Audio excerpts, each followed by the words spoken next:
నమస్కారాలు. ముఖ్యంగా మహిళలకు ఎంతో ఉత్సాహంగా అందరూ ఎండను సైతం నా వెంట ఒక మహిళా సైన్యం ఉంది. దర్శి నియోజకవర్గం అంతా మహిళా శక్తి నన్ను ముందుకు నడిపిస్తున్నారు.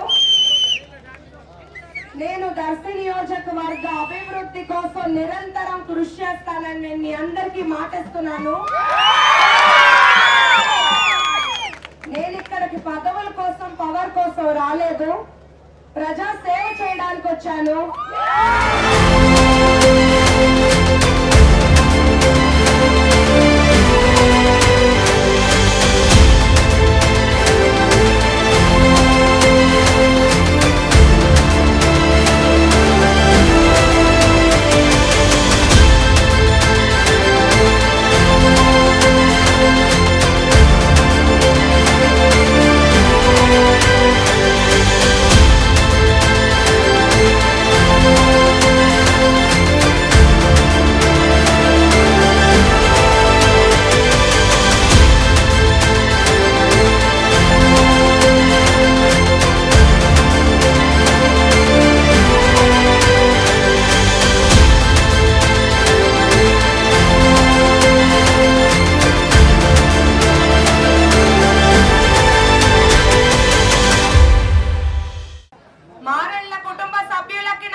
తెలుగుదేశం, జనసేన, బీజేపీ కార్యకర్తలకు, నాయకులకు, ముఖ్యంగా మహిళలకు నన్ను ఇంత బాగా మీ ఇంటి అమ్మాయిగా ఆదరిస్తున్నందుకు పేరు పేరున కృతజ్ఞతలు. మా తాతగారు గొట్టిపాటి హనుమంతరావు గారు, మా నాన్నగారు గొట్టిపాటి నర్సయ్య గారు, ఓటమి లేని నాయకుడు మా బాబాయ్ గొట్టిపాటి రవి గారు ఎప్పుడూ ప్రజాసేవలోనే ఉన్నారు. అవినీతి పాలన అంటూ లేదు, మాకు ప్రజలను ఇబ్బంది పెట్టే మనస్తత్వం కూడా కాదు.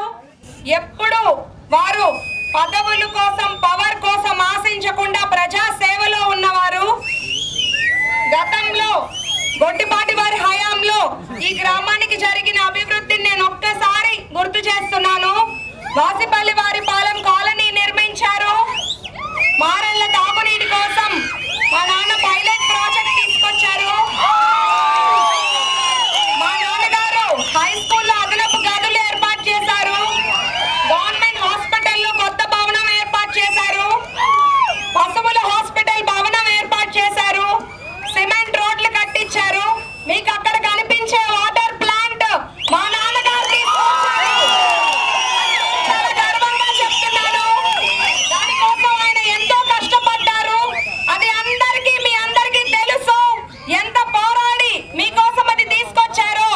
నేను వారి బాటలో నడుస్తూ వారి ఆశయాలకు తగ్గకుండా ఒక మెట్టు ఎక్కువగానే పనిచేస్తానని చెప్తున్నాను.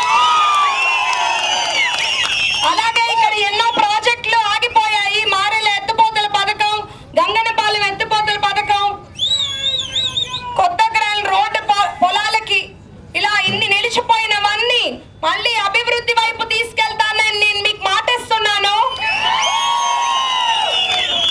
ఎన్నాళ్ళకోనో ఈ నియోజకవర్గంలో పట్టి పీడిస్తున్న తాగునీటి సమస్యకు ఒక శాశ్వత పరిష్కారం చూద్దాము. అట్లాగే ఇంకా ఏ సమస్య ఉన్నా సాగునీరు, విద్య, వైద్య రంగాల్లో, రవాణా రంగాల్లో స్థానిక సమస్యల పైన నేను తప్పకుండా కృషి చేస్తాను. నేను ఇక్కడికి ఒక రాజకీయ నాయకురాల్లాగా రాలేదు, మీతో కలిసి ఉండడానికి వచ్చాను. మీరు ఎప్పుడైనా నన్ను నేరుగా కలవచ్చు. మీకు నాకు మధ్య ఒక ఫోన్ కాల్